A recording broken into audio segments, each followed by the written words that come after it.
Aujourd'hui, on débute une nouvelle série pour les débutants. Et la thématique de ce premier épisode est comment choisir votre orchidée en magasin et comment l'installer à la maison. C'est parti, je vous parle de tous les éléments. Vous ne me connaissez certainement pas, je suis Sophie et je partage ici toutes mes réussites et mes échecs. Nous apprenons ensemble de mes expériences et j'espère vous donner tous les conseils pour réussir à avoir des orchidées qui ressemblent à des reines de beauté. Pour bien choisir son orchidée en magasin, il faut regarder plusieurs choses. Les fleurs, bien évidemment, pour choisir l'esthétique qui vous plaît, mais surtout ne vous arrêtez pas là. Il faut regarder l'état des fleurs. Par exemple, si la fleur est molle, c'est une indication que la plante est soit mal arrosée, soit il y a un problème avec le système racinaire. Il faut soulever la plante et regarder ce qui se passe à l'intérieur du pot, parce que les racines vont vous en dire long. Si vous trouvez des racines qui sont bien vertes et bien charnues, l'orchidée est OK.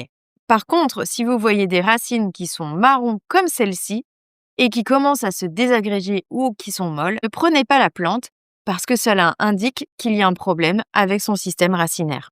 Si les racines sont grises, comme sur cette plante, eh bien, c'est aussi une bonne nouvelle. Ça veut dire qu'elles ont soif, mais qu'elles sont en bonne santé. Un autre élément à regarder, ce sont les feuilles. Si elles sont bien charnues et vertes, alors ça veut dire que tout va bien. Par contre, si elles sont molles et jaunes avec des taches, il y a peut-être un problème aussi avec la plante. Le dernier élément à regarder, ce sont les nuisibles, les thrips surtout, et les cochenilles.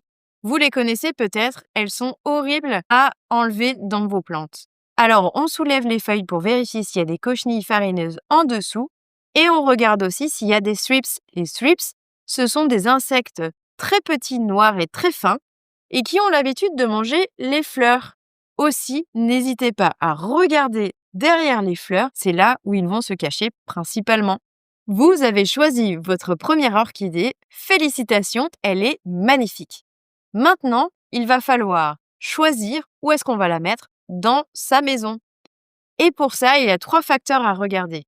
Luminosité, humidité et température.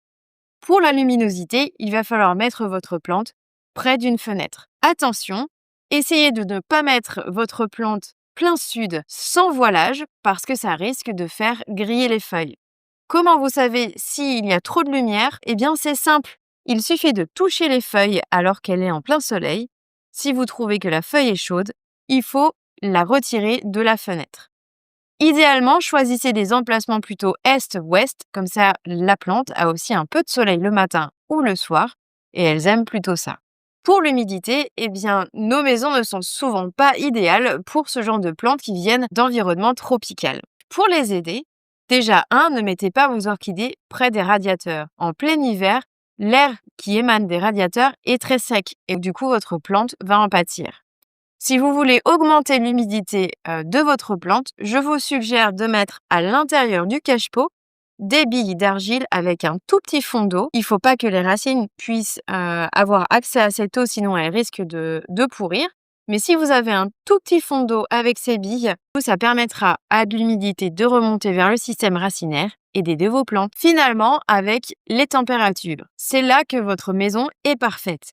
Les orchidées adorent les températures entre 19 et 25 degrés. Du coup, vous avez certainement un environnement parfait pour elles. Il faut savoir que les orchidées n'aiment pas trop les courants d'air. Par contre, un petit différentiel à l'automne entre le jour et la nuit vous permettra de faire développer des hampes plus facilement sur ces orchidées. Allez, on passe au dernier conseil pour cette vidéo. Regardons le pot et le substrat.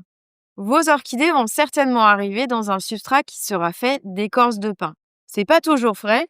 D'ailleurs, ici, on voit que nous avons de la fibre de coco qui est très compacte. Faut savoir que les orchidées, elles aiment bien un substrat très aéré où les racines peuvent sécher rapidement. Pourquoi? Parce qu'elles sont épiphytes, ça veut dire qu'elles vivent sur les arbres. Je vous conseille de vérifier l'état de votre substrat. Si ce n'est pas des écorces de pin, il faudrait peut-être les rempoter rapidement pour éviter d'avoir des soucis avec vos racines.